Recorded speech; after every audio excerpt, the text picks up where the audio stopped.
Hey everyone, what's up? How's it going? My name is Aquadome Champ 138 and this is Chess Endgame brought to you by Swift Games. This is Silman's complete endgame course from beginner to master by Jeremy Silman, and you can find this book. I'll leave a link that you can click on if you want to buy this book, but I'm pretty much just going to be taking you through each chapter. Chess Endgame is so vast and in-depth that it can be overcomplicated, so we're just going to make it really simple and break it down bit by bit for you by ELO level. So this is recommended for anyone unrated to the 999 ELO level. ELO is your level of strength that they use as measurement to determine how strong of a chess player you are. Usually determined for matchmaking, if you're not familiar. So here we are, we've got the staircase. I'm going to go over this real quick. So the rook traps the enemy king on the last two ranks. The line from the rook to queenside, g6 to a6, represents an imaginary force field that black's king can't pass through. White plays queen f7 check. Black's king can't move towards the middle due to the rook's force field, thus it must step off to the board's side. After king c8, the queen now stops the king from moving forward. This frees the rook from the king-containing duty, allowing it to administer the final blow with 2 rook g8 mate. Note how the movements of the rook and the queen resemble steps up or down a staircase. Rook g8 checkmate. As in all mating endgames, you need to push the enemy king to one of the 4 sides of the board. The point of the staircase is to use one of the major piece, rook or queen, to keep the enemy king from stepping onto a rank or file. Then, the other major piece will give check along the next rank or file, forcing the king to step closer to its doom on the other side of the board. Alright, moving on. We're going to go into kings and 2 queens versus lone king. Here we've got queen b5 check. White uses their 2 queens to push the black king to one of the board's edges where it will be mated. King e6. The whole 5th rank is mined by white's b5 queen. Queen a6 check.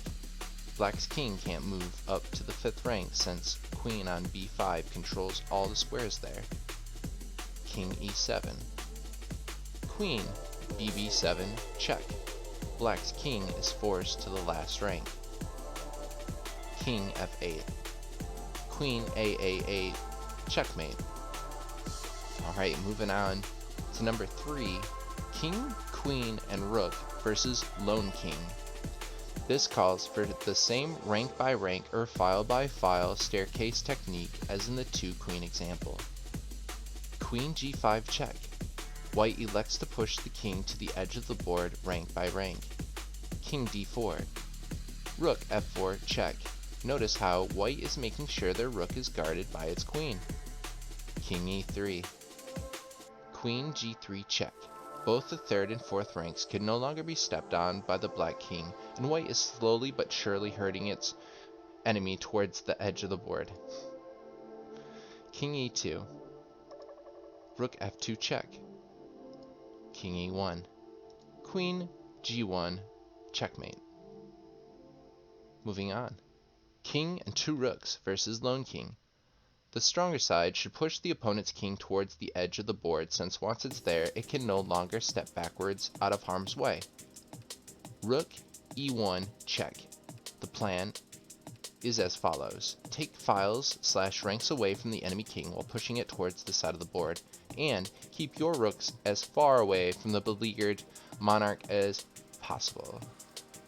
King d3. Rook g8. King d2. Rook e7. This rook creates checking distance while retaining its grip on the e file. Now, while white is finally ready to push the black king to the queen side where it will meet its doom. King d3. Rook d8 check. The 2 rooks control the e and d files, thus forcing the black king to the left. King c4. The King was forced to step to the left since the d file has been annexed by one rook, while the e file is untouchable due to the presence of the rook on e7. Rook c7 check. Now the rooks control the c and d files, and black's king must get even closer to the dreaded edge of the board. King b5. Rook b8 check. Black's king is finally forced to the side of the board. King a6. Rook c1. The rook on the b file leaves the black's king trapped. Black's king trapped on the a file, waiting to be mated. Now the other rook steps a safe distance away from the enemy king in preparation for the final soul-destroying check. King a7. The imprudent king threatens this rook. Rook b2. Both rooks are out of black's king's reach and mate can finally be administered. King a6. Rook a1, checkmate.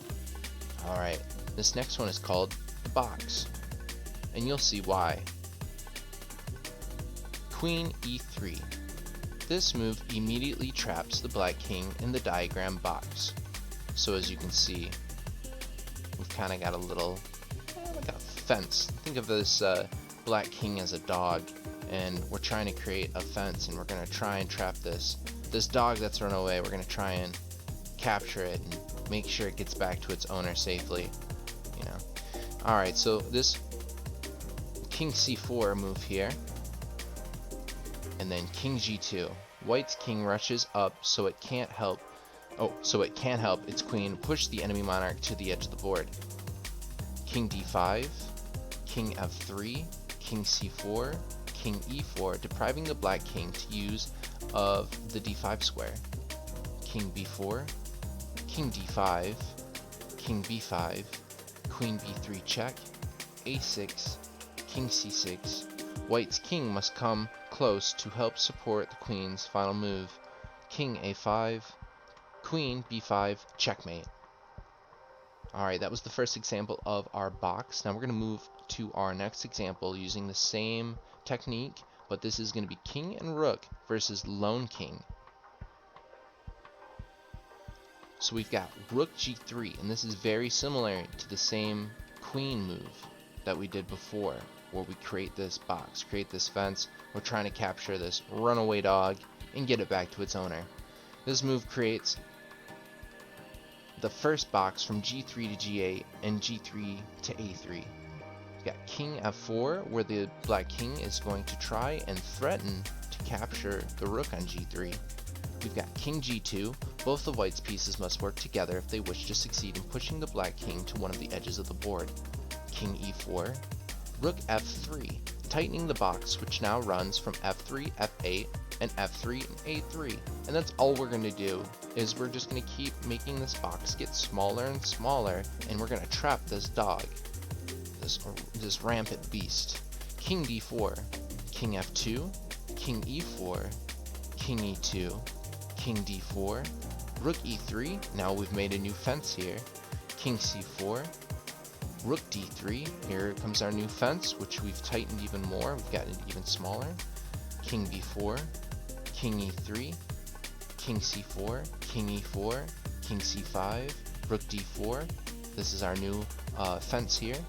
b5, king d5, king b6, rook b4 check, king c7, rook b2, king d7, rook b7 check, king d8, king d6, king e8, rook a7, king f8, king e6, king g8, king f6, king h8, king g6, king g8, and finally rook a8, checkmate. Alright, and now, last but not least, stalemate alert. This is our final chapter here, which is, if you've got a winning position, make sure that you don't mess it up by allowing your opponent to play or get stalemate. Now, if you're asking yourself, what is stalemate exactly? We've got some people that might be new to the scene here. Well, stalemate is when your opponent's king is not in check and has no legal moves to make and is declared a draw. The game is declared a draw immediately, automatically. Checkmate is when you are threatening to capture your opponent's king and there is nothing that they can do to prevent it from happening. So once again, it's important, if you're winning, to make sure that your opponent does not try to trick you into a stalemate, especially when there is time pressure on the clock.